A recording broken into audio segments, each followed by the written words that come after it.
अपने गलियों में, अपने बस्तियों में रोजगार का क्या हाल है, ऑटो चलाने वाले का क्या हाल है, और छोटे छोटे दुकाना बंडियों पे जो व्यापार करने वाले, बिजनेस करने वाले आज क्या हाल है।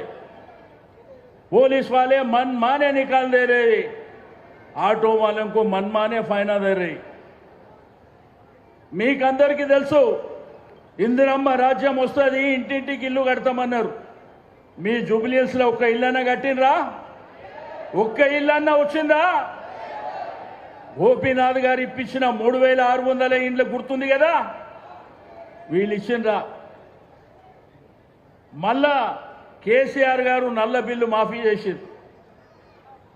కేసీఆర్ గారు ప్రభుత్వంలో మీ ఇంట్లో నల్ల కూడా ఆ బిల్లు మాఫీ చేసాడు. పేదవాళ్ళు, మధ్యతరగతి కుటుంబాల వాళ్ళు ఉన్నారు, మీరు బిల్లు కట్టే అవసరం లేదని. కానీ ఇప్పుడు 20 నెలల నుంచి ఏం జరుగుతుంది?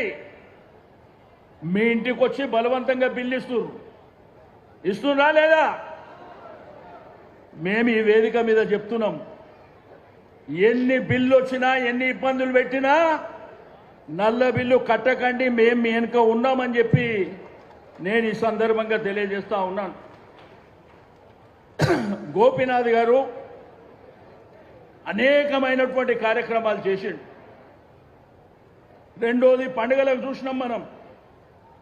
మాంకాళి జాతర వచ్చినా, బతుకమ్మ పండుగ వచ్చినా, రంజాన్ వచ్చినా, క్రిస్మస్ వచ్చినా వినూత్నమైనటువంటి కార్యక్రమాలు చేపట్టింది కూడా మనం చూడడం జరిగింది. కాబట్టి గోపీనాథ్ గారు మన మధ్యలో లేరు, వారు అకాల మరణం చెందిరు. కాబట్టి ఎప్పుడు రాని కుటుంబం వాళ్ళ భార్య, బిడ్డలు, కొడుకుతో సహా మీ దగ్గరకు వచ్చిండ్రు. వాళ్ళని ఆశీర్వదించి, దీవించి పోలింగ్ స్టేషన్కి వెళ్ళినప్పుడు, ఓటు వేసేటప్పుడు, ఆ పోలింగ్ డబ్బా దగ్గర పోయేటప్పుడు ఒక్కసారి మాగంటి గోపీనాథ్ గారిని గుర్తు చేసుకొని వేయవలసిందిగా నేను ఈ సందర్భంగా తెలియజేస్తా ఉన్నాను. మనం చూసినాం, ప్రభుత్వాలు వస్తుంటాయి, పోతుంటాయి, కానీ ఎవరేం చేసింది అనేది మనకు ప్రధానమైనటువంటి అంశం. ఒకప్పుడు బోరబండ కానీ, రైమత్ నగర్, ఈసుగూడ, ఎర్రగడ్డ కానివ్వండి, ఆ రోజు పి జనార్దన్ రెడ్డి గారు మిమ్మల్ని అందరినీ నిలబెట్టినవాడు. ఆ తర్వాత చేసింది మాగంటి గోపీనాథ్ గారు అనేటువంటి విషయాన్ని నేను ఈ సందర్భంగా తెలియజేస్తా ఉన్నాను. కాబట్టి ఆ కుటుంబానికి ఒక ధైర్యం ఇవ్వాలంటే గోపీనాథ్ గారిని మనం ఎట్లా చూసినామో ఆ కుటుంబాన్ని కూడా అట్లా చూడవలసినటువంటి అవసరం మన పైన ఉన్నది అని చెప్పి నేను ఈ సందర్భంగా తెలియజేస్తా ఉన్నాను.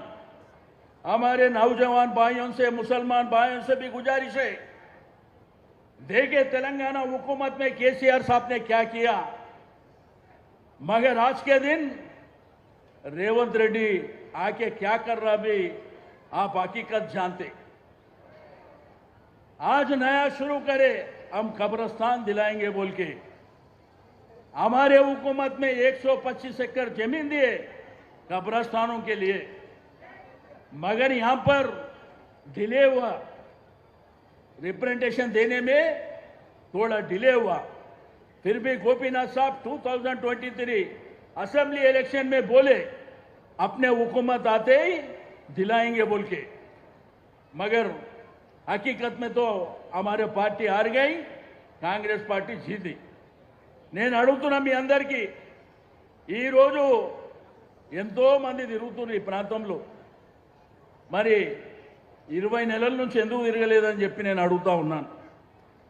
20 నెలల నుంచి ఎందుకు తిరగలే? మరి ఆ పక్కన నాకు సనత్ నగర్ ఉంది, ఈ పక్కన కుకట్పల్లి ఉంది, ఆ పక్కన ఖుద్బుల్లాపూర్ ఉంది, ఈ పక్కన ఖైరతాబాద్ ఉంది, మరి ఎందుకు తిరుగుతలేరు వేరే దగ్గర? అంటే ఎలక్షన్ ఏడుంటే ఆడనే తిరుగుతారు. కాబట్టి మీరు కూడా ఆలోచన చేసి తప్పకుండా కేసీఆర్ గారు మళ్ళా ముఖ్యమంత్రి అయితేనే మన సమస్య